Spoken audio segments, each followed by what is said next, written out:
They used to remove processions, abuse our daughters, and humiliate us. And that's why we had to run away. My husband was kidnapped from his office, and his dead body was thrown away on Ali Jan Road. His body was so badly mutilated with bullets that we even couldn't give him his last bath. The whole village saw his dead body.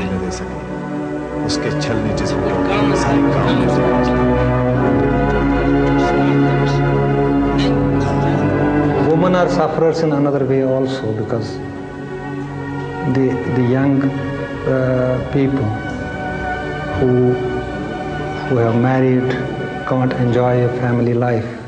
There are 3 generations living under one tent. There is an old person, there are younger person, there are children. So in a way, if you take the sexual life, that has been totally denied to people. And that is one reason why I was telling you dwindling population. And that is one reason.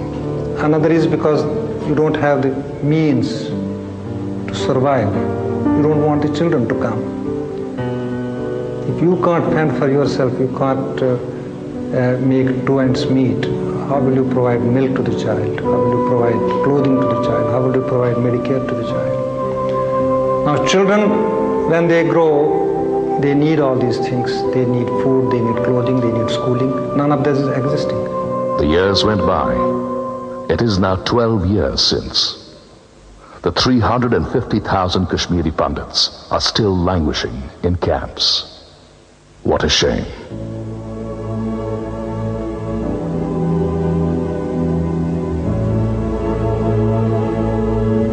The past 12 years have been a harrowing experience for a community which has always been proud of its unflinching loyalty and significant contribution towards the growth of the country.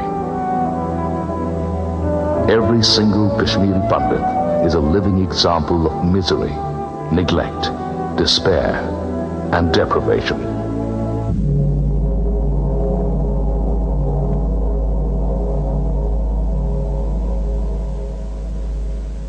This is a refugee camp surrounded by factories where bricks are manufactured. The dust from the kiln enters the lungs of the residents. Today, nearly 90% of the population here, including children, suffer from asthma and various other diseases. Representations, protests have all fallen on deaf ears. The basic amenities like water is also not available here. Imagine our condition when the temperature is at 45 degrees. No one is bothered.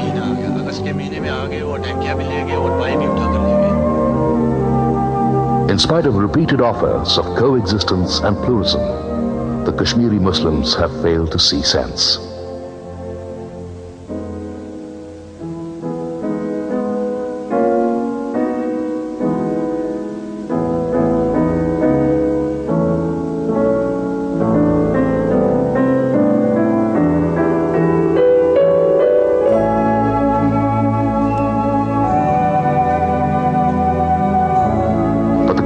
Pandits have not given up. Their faith in their core values stay. They have not reciprocated fanaticism with fanaticism and violence with violence.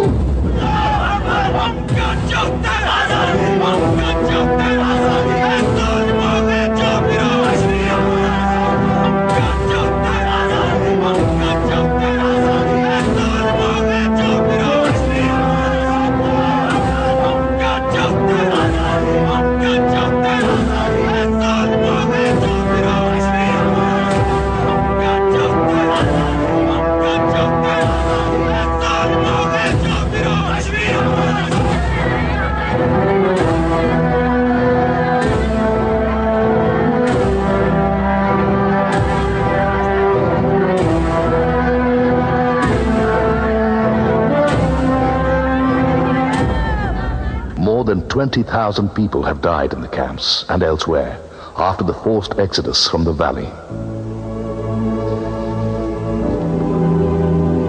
Many died of sunstroke, as most of them were used to the cold climate of Kashmir, and could not acclimatize to the extremely hot temperatures in the rest of India.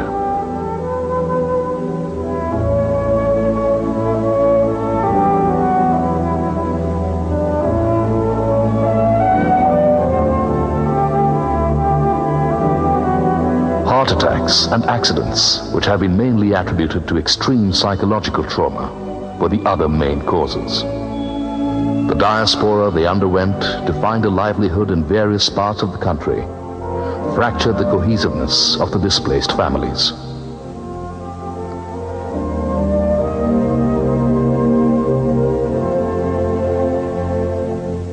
An entire community with a distinct culture is today facing the threat of extinction after losing their natural habitat.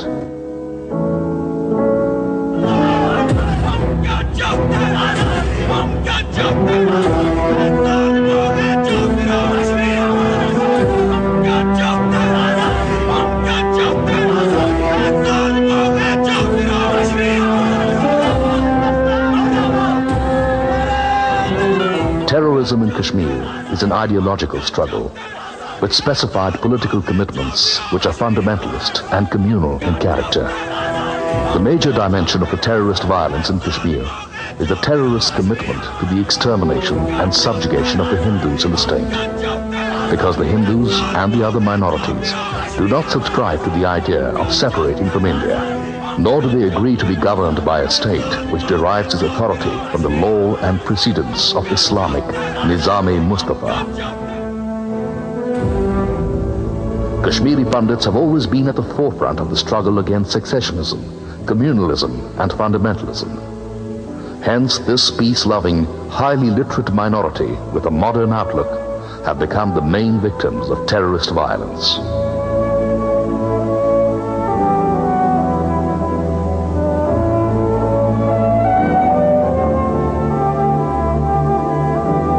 No terrorist violence can be justified on the grounds of its political or ideological motivation.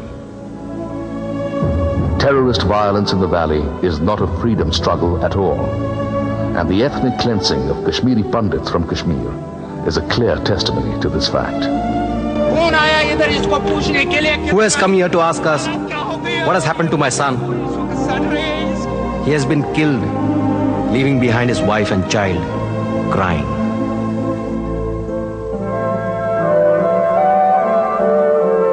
There is no justification in a freedom which impinges upon the freedom of innocence. There can be no equality which leads to inequality.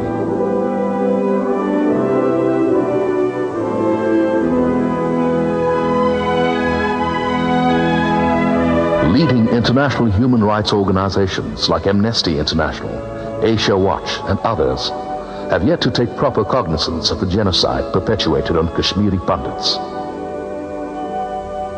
The gradual extinction of a civilized community with an ancient culture is yet to awake the conscience of the world.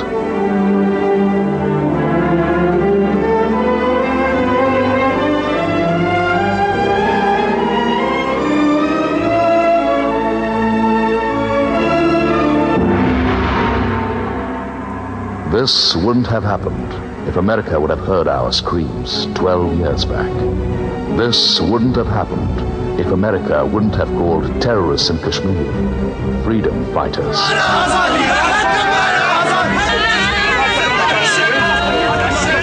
Let us not allow anyone to create terrorists just to keep other countries in trouble. Let us not allow the creation of a monster in the first place, because someday it will consume you. One cannot talk about smoking out global terrorism and then give $1 billion to a country which has redefined terrorism into a deadly art form. Through this film, we would like to make an appeal to the world community to spare some thought for the Kashmiri Pandits, fight this menace of terrorism seriously, and see to it that we return to our homeland.